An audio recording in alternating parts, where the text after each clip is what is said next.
So Weapons of X-Men is a coming together of the most powerful and deadliest versions of Wolverine across the multiverse, if there is such a thing, right? Wolverine is Wolverine. Healing factor, adamantium claws, it goes from there. But this story comes off the heels of a one-shot comic that Marvel previously did, which we covered. You'll find a link to it at the end of this video, where basically the villain Onslaught had emerged in an alternate reality and then went into the multiverse to start conquering universes. For those of you guys who don't know who Onslaught is, traditionally he is a combination of Xavier and Magneto's minds, essentially, and in the main Marvel universe, back during the Onslaught saga, he almost wiped out everybody on Earth. In this instance, he's a combination of Jean Grey and Magneto, but he's equally as powerful and probably deadlier now than he's ever been. And so bringing all these Wolverines together, the first thing we do here is we actually pick up with the Age of Apocalypse version of Wolverine from Earth 295. Now, unlike guys like Old Man Logan, who we'll see later on in this video, when it comes to Age of Apocalypse Wolverine, his reality became what it was because Legion, the son of Xavier, traveled into the past in order to kill Magneto to make life easier on his father, so the X-Men wouldn't have to deal with Magneto. Xavier jumped in the way and died, and the villain Apocalypse took over North America. When it came to this version of Wolverine, he's missing a hand because he got into a fight with Cyclops. He literally cut out Cyclops' eye and Cyclops blew his hand off. And it's just kind of been that way ever since, right? He's really one of the cooler characters. I don't know if we've covered Age of Apocalypse on this channel. If we haven't, we should. But he's very, very dark and very, very brooding, right? But he also had a big time thing going on with Jean Grey, but Jean Grey in his reality basically died. And so what you do is you learn that not only is it Age of Apocalypse Wolverine, it's of course Zombie Wolverine from the Marvel Zombies universe. You've got Jane Howlett, who's really cool, a female version of Wolverine, not that dissimilar from X-23, but of course the origin stories are very different. You've got Old Man Logan, and then you have Earth X Wolverine. Now, each one of these guys will get their own origin story in this comic. It won't be overly complex. It'll be just enough to give you some information, and we'll cover that to make it all make sense. But they've all been brought together by Jean from the multiverse, right? This Phoenix Force version of Jean that was one half of Onslaught. And the idea was to literally bring them in because when it comes to Wolverines, they're the best there is at what they do, right? And they have no qualms and no squabbles about going into a universe and killing whoever they have to kill in order to defeat Onslaught, because what Onslaught's doing is jumping from one host body to the next. And so if they go to a universe and they find Onslaught in the body of like Jean Grey, they'll kill Jean. If they find Onslaught in the body of Cyclops, they'll kill Cyclops. It doesn't really matter. But of course, as we'll find, things are a lot more complex than that. And so the first task that they're given is to travel to Earth 93068. This is a really, really interesting reality here because what we end up learning is that in this universe, all the heroes and the mutants and villains and the whole nine yards all teamed up together to defeat the threat of the Badoon. Now, the Badoon in Marvel Comics is just an alien race that exists out there. They're really more synonymous with like weapons development than anything else, but they're incredibly capable and incredibly powerful. But because all the superheroes and supervillains banded together, it actually created a kind of utopia on Earth. The issue is that when these Wolverines show up, they're immediately detected by the Uncanny Avengers. So you've got Jean Grey on this world. You've also got her version of Magneto. You've got Captain Marvel. Of course, you have Captain America. You do have Spider-Man, but it's actually Miles Morales. It's not Peter Parker. But the big concern they have is like, who are these guys and where did they come from? Now, when the fight breaks out, it happens pretty much exactly as you would expect, right? These Wolverines doing what they can, where they can, the best they can against these guys. It is cool to see that in every universe that he's in, Captain America's shield is composed of a material that Wolverine's claws cannot scratch, so that's dope. Now, one of the other interesting things here, and this is the reason why this comic is so fun, there are some inconsistencies and whatnot. For example, like in the fight against Captain America, Old Man Logan pops his claws. There's a point later on in the story where he's going to reference the fact that he never pops his claws, that he promised to never pop his claws. So again, it kind of goes back and forth. The comic is fun, right? It's just good old-fashioned fun, which I feel like has been missing from Marvel in recent months. But again, like Magneto steps in because of his ability to control magnetism, basically takes these versions of Wolverine out quite readily, but it's ultimately Age of Apocalypse Wolverine who steps up and kind of brings everything to an end. Because what he does is he tells Jean Grey, you're a telepath. read our minds and see that we're telling the truth. Because the whole time, like, the Wolverines are trying to reason with them, right? They're trying to tell them, like, we're not here to attack your world or anything like that. we're here to deal with a particular threat. Now, of course, when Jean reads his mind and then realizes that they are all telling the truth, they've been brought together by an alternate reality version of herself in order to save everything, then you also get like Zombie Wolverine who steps up. And Zombie Wolverine is more the comedic relief in this story than anything else. All he wants to do is just eat people. And even Jean makes this comment where she's like, he's thinking about biting me right now, right? Like, that's just his character. That's just the thing he does. And so again, like, what ends up happening is that all these Wolverines are basically taken to the Uncanny Avengers Tower, which replaces the traditional Avengers Tower. It is cool to see that in this reality, the Uncanny Avengers team, right, the Avengers Unity Squad, as it's called in some circumstances, that it lives on, because in the main Marvel Universe, Uncanny Avengers does exist, but it's only ever a temporary thing designed to deal with some kind of a threat, that it rose into existence after the events of Avengers versus X-Men in order to kind of bridge the rift between the two teams, and so it's just on again, off again. Here, it's seemingly permanent, and so Jean goes into Cerebro in order to scan the minds of everybody on Earth in order to see if she can detect Onslaught. And so basically all you have left is like Old Man Logan and Earth X Wolverine and Age of Apocalypse Wolverine, who are just kind of hanging out together.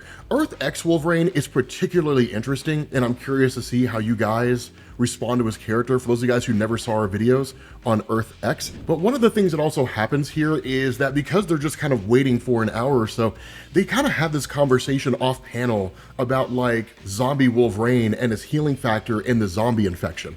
And it's just like the healing factor didn't work against the zombie infection. It's a little weird. Marvel did write a story that seemingly started the zombie universe, where it was basically Army of Darkness, and it was like the Necronomicon. So in effect, the zombies are actually just like Deadites, right? Just like demons, more or less, but still, it's weird. It's not overly important. It's just one of those fun little things that they threw in there if you understand the reference to what they're talking about. But of course, Jean Grey emerges from all of this and then says, like, I cannot detect Onslaught anywhere, right? Like, I don't know where this guy is. Now, there is a part of you that's probably saying, well, that's because Jean's Onslaught. That's not true. And in fact, it's a lot more interesting than that. And so what happens is they basically contact Multiverse Jean, right? And they tell her, like, Onslaught seemingly isn't here. And it's like, okay, cool. Like, I sent you to that world because I was following his psychic trail and it seemed like he may have went there, but it seems like he may have already left. And so what you end up doing is actually switching over to Jane, right? Where she's just like at this bar getting drinks with, you know, a whole bunch of people and so on and so forth. And what ends up happening is that as she's here, there's these kind of comments and a kind of discussion, maybe a little bit of an argument, where Jane seemingly comes to the realization that just like something's off here. She can't quite put her finger on it, but something just seems wrong. And so her intention is to contact Multiverse Jean so they can kind of dig a little deeper, only to find out all these guys are infected by Onslaught, right? That's why it made him so impossible to detect. He wasn't in one person, he was in millions of people. And so what you end up doing is you basically have all these Uncanny Avengers, or at least some of the Uncanny Avengers, because like Colossus and those guys are taken over. Spider-Man's not, right? Spider-Man's just a regular guy. But they all kind of come together. Onslaught manifests himself. And so now it's really just trying to get everybody to safety as fast as they can. Because what ends up happening here is that while you do have Earth X Wolverine who jumps in, right, you've got like, you know, Old Man Logan and Age of Apocalypse Wolverine that jump in, the reality is that Onslaught has taken over these guys. And given the level of power that Onslaught has, fighting a war on two fronts with such a small number of forces, right? I mean, they're outnumbered 1,000,000 to 1, basically, at this point, if we're talking ratios, that there's no conceivable way they can free everybody from Onslaught and then defeat Onslaught, or at least push him away. They'll be destroyed, right? Just the combined might of all these superpowered beings, to say nothing of humans that would send all their technologies and stuff after them, it's a non-starter. And so what they end up doing is enacting a plan, that what had happened on this world is that in the aftermath of the original war, all the magic users gathered together and they ended up creating a series of like escape portals. And if these portals were activated, people could pass through them and travel to another place, right? To another location, basically another dimension. And they could do it by traveling through the nexus of realities. You guys are not going to believe me. The nexus of all realities is located in the Florida Everglades. You have to go to the elephant graveyard of the United States where old people go to die in order to access the multiverse. It's kind of nuts, right? But the fact is, most of humanity, or at least those humans who are not infected, end up making an escape. This leads to like basically Jean Grey grabbing these Wolverines and then blowing the earth up. And like that's it, right? They just like detonate it. Now, the other reason why they do this is because in an effort to bolster their forces, Zombie Wolverine had bit somebody and started the zombie plague on this world. Right? And the big thing about this was, at least the question was asked, because they're all bitten by you, surely you can control them, right? And his response is actually no. Like, I didn't really think about that. So not only is onslaught running rampant on this world, but like Wolverine started a zombie apocalypse. Something to acknowledge here. In the span of about 2 hours, these Wolverines basically killed the world.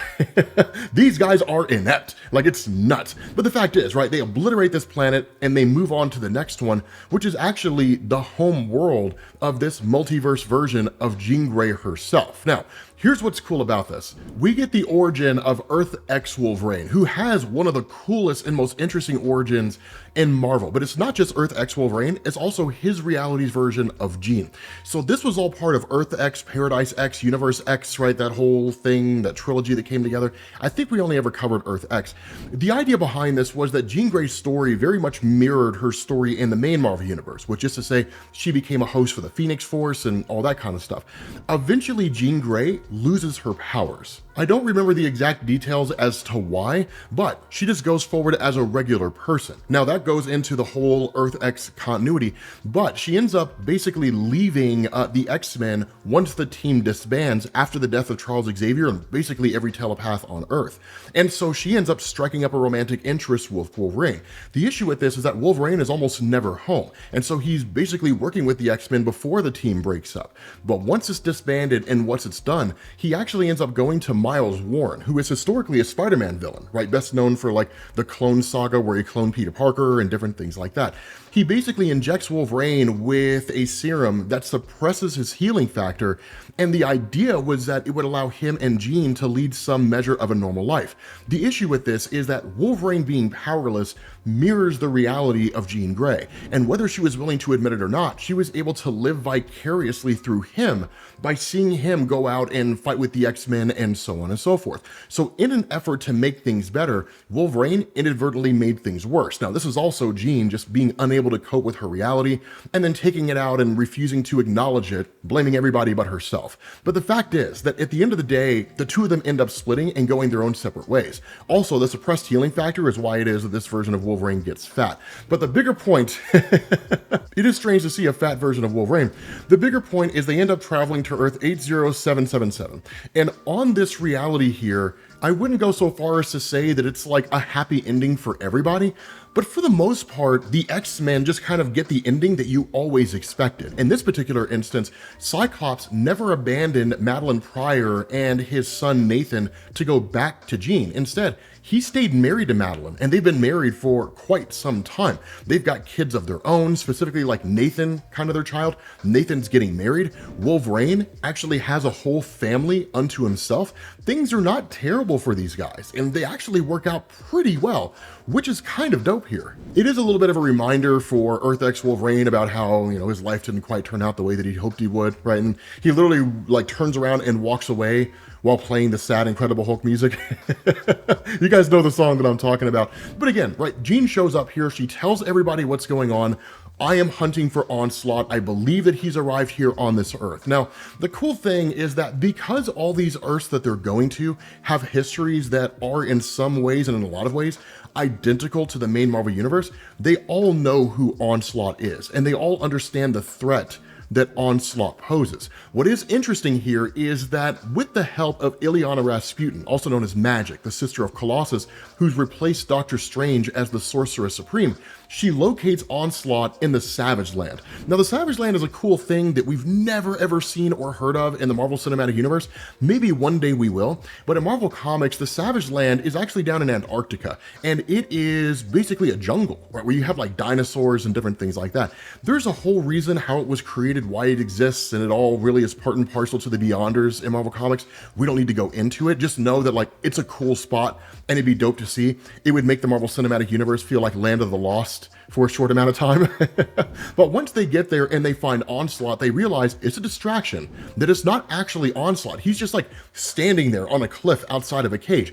It's the most obvious fake onslaught ever in the history of like any ruse that's ever been created by anybody, right? No way Onslaught's gonna show up and just allow himself to be defeated. The cool thing here is that it was all done for the purpose of luring in the Sorcerer Supreme, Ilyana Rasputin, and basically incapacitating her. And so following that, you switch over to what is in effect the kind of, you know, engagement dinner and everything that's happening among all the different members of the Summers family and so on and so forth.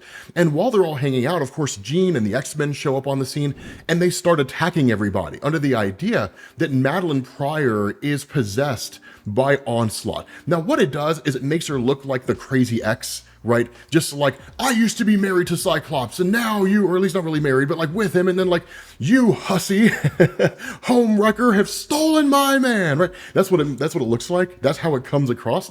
And so the result of this is that while she is right to a degree in the sense that it's actually Nathan who's possessed by Onslaught and not anybody else, the fact is, once the fight goes down and everything kind of comes to a close, right, that like Cyclops steps in, refusing to allow these guys to attack his son and so on and so forth, everything goes south incredibly fast. In fact, like this reality's version of Wolverine actually attacks Zombie Wolverine, almost kills him, but what you end up getting is Earth X Wolverine, who realizes that the only way to basically bring this to an end, or at least quell this threat to a degree, is that while the Phoenix is being choked by Nathan, because the goal of Onslaught is to take over the body of the Phoenix and then access the multiverse with the full totality of her power, it would basically make him God. He could just rewrite reality as he sees fit. That Earth X Wolverine slashes off the arm of Nathan, which is how this reality's version of Nathan basically gets the techno-organic virus and becomes that character. It ends up forcing Onslaught to flee, right, to abandon the body of Nathan.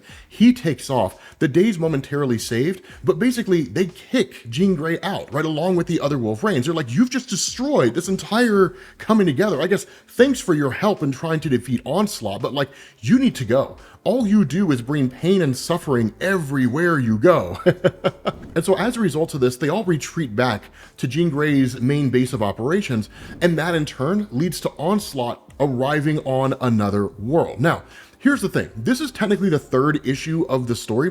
Nothing in this third issue really matters to the story itself outside of the very ending of it. That all you end up learning here is that these Wolverines are sent to this Earth, that this is Earth 31974, and on this Earth, the goal of Onslaught was to basically cast a spell that would make mutants immortal so that they could reign supreme over this world, which kind of tapped into like the Magneto side of his persona, right? To like put mutants at the top of the food chain, so to speak. The problem with this was that when he was casting a spell, the spell was disrupted. So when the Wolverines arrive here, instead of meeting an Onslaught that immediately tries to kill them, they meet an Onslaught that actually asks for their help. Now, what you end up learning is that the nature of this spell, again, was to make people immortal, but to also make them indestructible, or at least mutants anyway. The result was that when the spell was cast, it was interrupted by 3 individuals, who we'll talk about here in a second. What it meant is that every mutant and every human on Earth was now indestructible, but they could still feel pain. So they were just kind of locked in this eternal suffering, right, in their reality. Now, what we end up learning is the trio that did this was Dracula, Selene, and a guy whose name I can't pronounce, but has basically taken over the body of Ulysses Bloodstone, in effect, a vampire trio. And the 3 of them did this because with humanity being, or really everybody being immortal, but still being able to feel pain, they could effectively just feast on them for all eternity, right? Just like an endless supply of blood, basically. It's a very, very thin plot and storyline that goes on here. If you don't know who Selene, Dracula, and Ulysses Bloodstone are, it's not a great big huge deal, right? It doesn't really matter to the plot, so you can largely ignore this. Of course, the Wolverines show up, they basically defeat these guys, done and done, doesn't really matter. What does matter here is that in the aftermath of this, that basically Onslaught shows up and strikes a deal with them, or at least seems to strike a deal, and saying like, you have helped me, so I will help you, right? I will leave you alone in the midst of all of this, or at least for now anyway, right? We basically have a truce. You stay away, I stay away. I won't come after you and I won't try to kill you. But while that's happening, he's actually speaking telepathically to Old Man Logan. And what he tells him essentially is, I know the reality that you come from. Now, for those of you guys who don't know about the reality of Old Man Logan, it's actually the best origin story for Wolverine that's ever existed in the history of Marvel Comics. The story of Old Man Logan was that basically Red Skull had united all the villains against all the superheroes. But what he had done is he had sat down and analyzed all the different superheroes and realized there were some villains that could be better used against other superheroes. So like Mysterio fighting Spider-Man is a waste because Spider-Man has a spider sense. He can always figure out what Mysterio is plotting and what the illusion is. But what would happen if you used Mysterio to manipulate the five senses of Wolverine? He relies on those incredibly heavily, and that's exactly what happens. That under the direction of the Red Skull, Mysterio arrives to the X-Men mansion and then tricks Wolverine into believing that the X-Men are actually villains. And so Wolverine slaughters all of the villains. But when the illusion clears, it turns out he'd actually killed all the X-Men. It was great. It was a phenomenal story in Marvel. I absolutely loved Old Man Logan. But the fact is, Onslaught makes him a deal and says, if you take out these other Wolverines, I will send you to the past of your own reality and you can stop yourself from killing the X-Men. In fact, you could stop everything. You could kill the Red Skull before he ever orchestrates his plan. You could save your universe. And because the biggest regret of Old Man Logan is killing the X-Men, and really by way of his actions, helping to allow the villains to take over the entirety of North America, if not the world, it's just too strong of an opportunity for him to ignore. And so he takes all the other Wolverines out. He doesn't kill them. And this is where I talk about that inconsistency, right? Like he promised not to pop his claws. He hadn't done it for like 50 years. So basically they're all incapacitated. But again, doesn't quite fit in with him popping his claws earlier in the story. But he basically knocks all these guys out, is really what it is. I mean, don't misunderstand. He trashes these guys. And to a degree, it makes sense. Old Man Logan is basically older than all these other Wolverines, as you can tell from his physical appearance, meaning he has more fighting experience than they all do. He's a much heavier hitter than any of these other versions of Wolverine. And so what ends up happening is he basically throws these kinds of cuffs on these Wolverines to basically block them from being able to use their adamantium claws. And so that's when Onslaught arrives on the scene and kind of taunts Zombie Wolverine a little bit. Now, the Zombie Wolverine is actually going to be incredibly important in this part of the story. And it's really, really fun, right? It's really, really amazing here because when the statement's made, like when he asks, like, what did Onslaught offer you, right? So like send you back in time so you don't kill your friends. And like when Old Man Logan doesn't say anything, the response of Zombie Wolverine is like, dude, no way, you fell for that? Don't you think if Onslaught could have gone back in time already, he already would have? Like, why would he be jumping from one universe to the next if he could just go back in time and take the Phoenix Force from Jean before she ever becomes the Phoenix that we know? Like, dude, surely you thought of this. And even Onslaught comments on that, but it's like, it's a full-on Emperor Palpatine, Anakin Skywalker story, right? Like, no, I can't do it right now, but together we could. When I get the power of the Phoenix, we could, right? It's like full on, you know, I can't do it myself, Anakin, but together we can unlock the secret.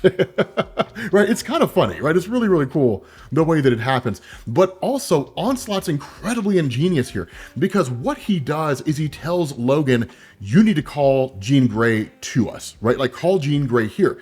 And Old Man Logan is just like, dude, she's gonna figure out what's happening as soon as she gets here. And the response of Onslaught is wrong. She'll sense something is amiss because she can't read anybody's thoughts. Then she will see me, the villain that she seeks, standing before her, clearly blocking her powers. She will find everything she expects until she doesn't. Now summon her. And that's exactly what Old Man Logan does. Jean arrives on the scene and it plays out exactly the way that you would expect. And then Old Man Logan stabs her in the back.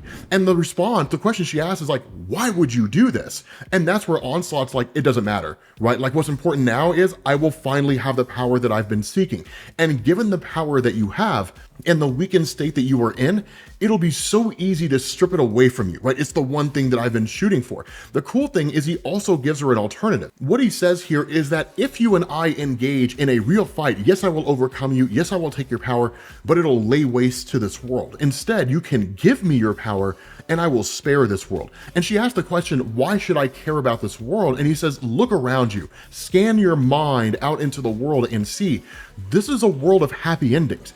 Everybody got the ending they wanted. Everything worked out perfectly for everyone. Do you really want to obliterate this earth in its entirety? And the response of Jean is, okay, then I will sacrifice myself to you. I will give you this power. The other part of this, and this is one of the cool references that goes on out there, is Old Man Logan makes a statement, it's the best deal that you and us could possibly get.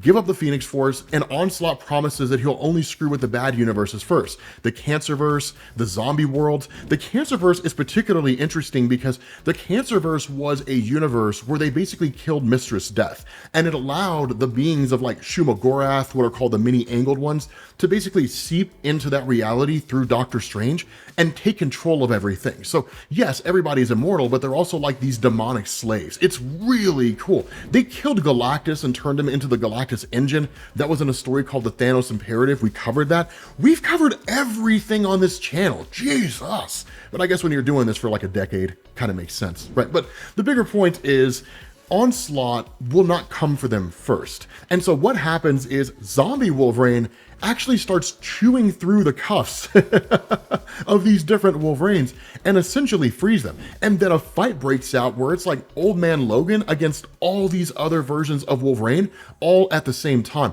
And that's when you see how capable this guy is, right? Like Earth X Wolverine is the first one to fall. He gets thrown into Zombie Wolverine. Jane steps up. She never had a chance in the first place. She doesn't have adamantium. She has bone claws. Wolverine breaks those with the greatest of ease. Then it comes down to him and Age of Apocalypse Wolverine. And this is dope because Age of Apocalypse Wolverine pops his claws in his severed hand, which I'm pretty sure he's done before. I'm sure it's not the first time he's ever done it, but like, as they're fighting each other, one of the things to know is while this fight does get cut short, they would kill each other. They would absolutely slaughter each other because they are the most brutal versions of Wolverine in Marvel Comics. It's amazing. Like, it's just one of the coolest things that you're ever going to see. If these guys actually fought to the death, I would love to see that story. The kicker about all this is the fight is ended by Onslaught. And this is when I say this is like the most fun story, but with super fun stories also come hand-wavy endings. Because what goes on here is that because Onslaught is basically the result of Jean Grey and Magneto merging into one another, what he says is, there is no need for this. What have I done? And it's like, what in the world's going on here? The response of Onslaught is, this aspect of the Phoenix Force spent decades with Jean Grey, saving life, loving, and being loved. What I've been doing, it was all out of fear and pain. Can you ever forgive me? Because in effect, the Phoenix portion that was bonded to Jean became part and parcel to Jean. It's kind of like the inverse of the Dark Phoenix saga, right? That when Jean Grey first became the Dark Phoenix, the Phoenix was experiencing all these crazy human emotions for the very first time. Anger, loss, grief, things like that, and it drove the Dark Phoenix insane. And so here, because the Phoenix had spent so much time with Jean, it's become part and parcel to like love and compassion and all that kind of stuff. It literally became a Care Bear. And so because of that, it basically reworks and reforms Onslaught into a being of like pure love and pure compassion. The result of this is that it ultimately takes off into the ether. It is in effect the Phoenix, right? It says, I wish I could return your power, Jean Grey, but this Phoenix, it's willing, it's eager, it wants to explore the cosmos, the multiverse, and I think I do too. And so basically, it takes off, right? Now, this is incredibly important because if Marvel considers this story to be in continuity, what it means is that we now have a new White Phoenix of the Crown, a new Phoenix Force entity that exists out there. It can come back at any point in time and do anything. And it's cool. Now, whether or not that'll play out, we don't fully know. But because the threat of Onslaught has basically been quelled, if only momentarily, that like everybody goes back home, right? That like old man Logan just kind of explores things with Jean Grey because he doesn't really want to go back to his universe, or at least he doesn't really have to. That Earth X Wolverine goes back to his reality because he basically makes amends with Jean, and the two of them start building a life together again. Zombie Wolverine is sent to Earth 91, where everybody's man things. Basically, it's a world of plant life. There's no flesh to feast on. But again, it's a fun story, man. It's not some overly complex plot, just good old-fashioned comic book storytelling. And that's why these are kind of like out there in the middle of nowhere limited series are usually so enjoyable. So with that being said, guys, we're going to bring this video to an end. Let me know what you think down in the comment section, and I will catch you all later. Peace.